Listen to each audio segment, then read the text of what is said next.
Hi, everyone, and welcome back to the Daily Citizen's live coverage of President Biden's inauguration. President Biden and Vice President Harris have now arrived at Arlington National Cemetery for a wreath-laying ceremony at the Tomb of the Unknown. Of course, as Commander-in-Chief, your most somber duty that you can have is sending troops into combat where they may, in fact, lose their lives. And so this is a very, again, poignant and important moment for President Biden as one of the first things that he's doing as Commander-in-Chief. He'll be joined by former Presidents Barack Obama, Bill Clinton, and George W. Bush there at Arlington. And afterwards, President Biden and Vice President Kamala Harris will journey back to the White House, where a number of executive orders are expected to be signed by President Biden. We'll talk a little bit more about those executive orders. I'm just looking at the feed here. But for now, I want to give you, just our audience, a moment to take a look at a full-screen wide shot of the ceremonies taking place at Arlington.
Again, if you're just joining our live stream, President Biden and Vice President Harris have now arrived at Arlington National Cemetery. They're accompanied by former Presidents Barack Obama, Bill Clinton, and George W. Bush, where they're going to lay a wreath at the Tomb of the Unknown. The President and his party, I'm just looking at the feed here, are arriving shortly. And of course, this is going to be probably an emotional moment for President Biden. Of course, his son, Beau, a member of the United States Army, United States military, passed away from a battle with cancer several years ago. President Biden, very emotional just yesterday when he was speaking about his son, talking about how he wished that it was his son who was being sworn in as president and not himself. And so, again, we're looking at live photos now of it looks like the former presidents now filing in, former President Obama and his wife, former President Clinton, and former President George W. Bush. Now they're arriving at Arlington National Cemetery and now just awaiting President Biden's arrival. I'm going to go ahead and we'll go ahead and switch to full screen now and allow you guys just to hear the sights and the sounds from Arlington.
Honor guard.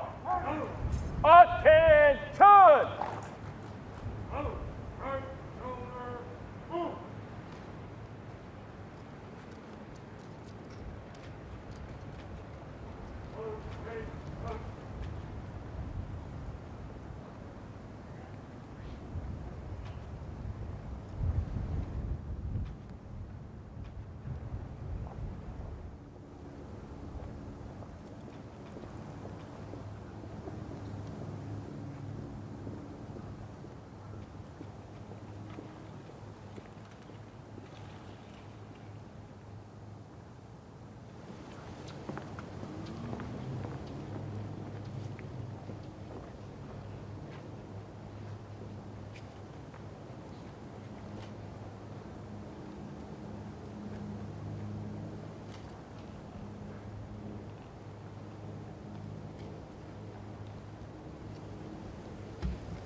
Present arms.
Order! Arms!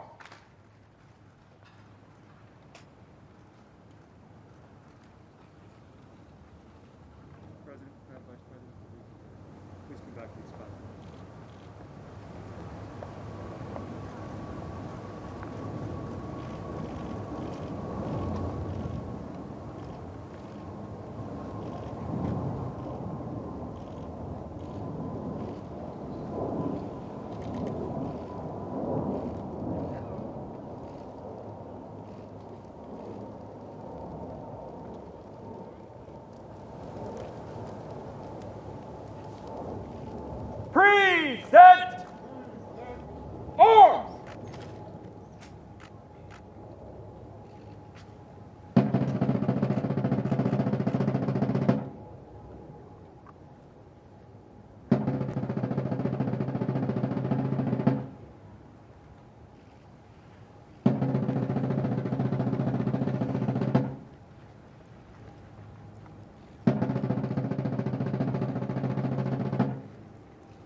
Order!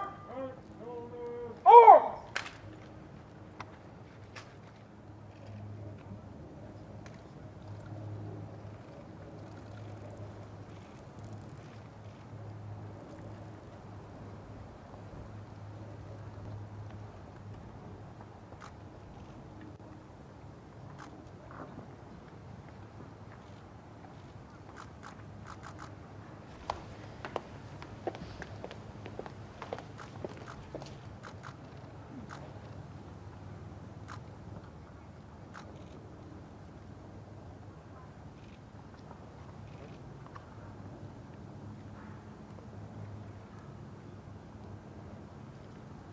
President, I would ask you to please join me on President and Vice President.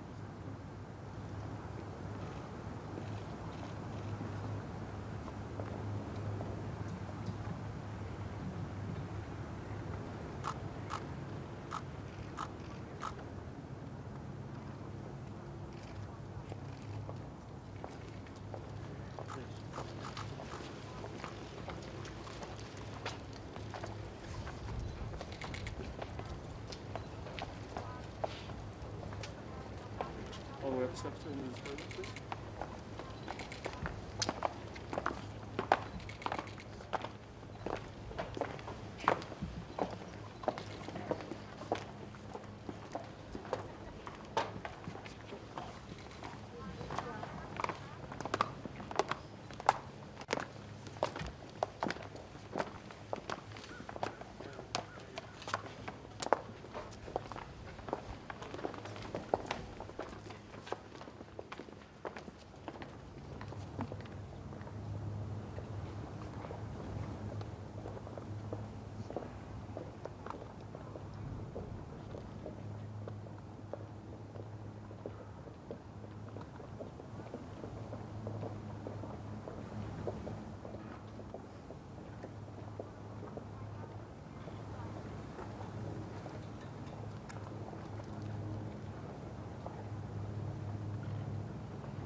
So again, you're just seeing live footage from Arlington National Cemetery, where President Biden and Vice President Harris have laid a wreath at the tomb of the unknown soldier.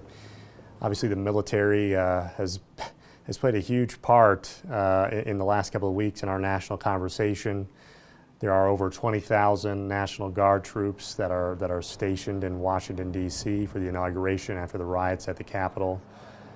One of your friends, I think you were saying, what was it that you were talking about? Yeah, one of my friends in Washington, D.C. currently lives there, and he was saying how he needed to show the military his papers to get back to his house because they had locked down the city so strictly that he needed to show proof of residence as to where he lived to get back to his house. He said he couldn't do it, and so he just had to answer a bunch of questions, thankfully to their satisfaction, so they let him back to his house. But after that, he carried around proof of residence showing that he lived at this specific house in D.C.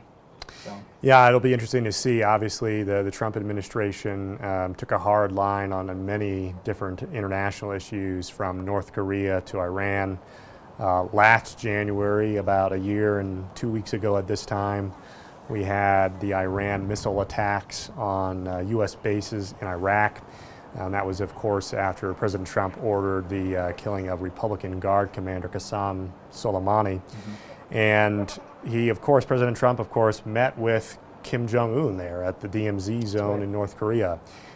Since President Biden has become the president-elect and now the president, you have seen tensions in some different areas boil up. This is par for the course usually when a new president is sworn in. You have our international adversaries testing the mettle, if you will.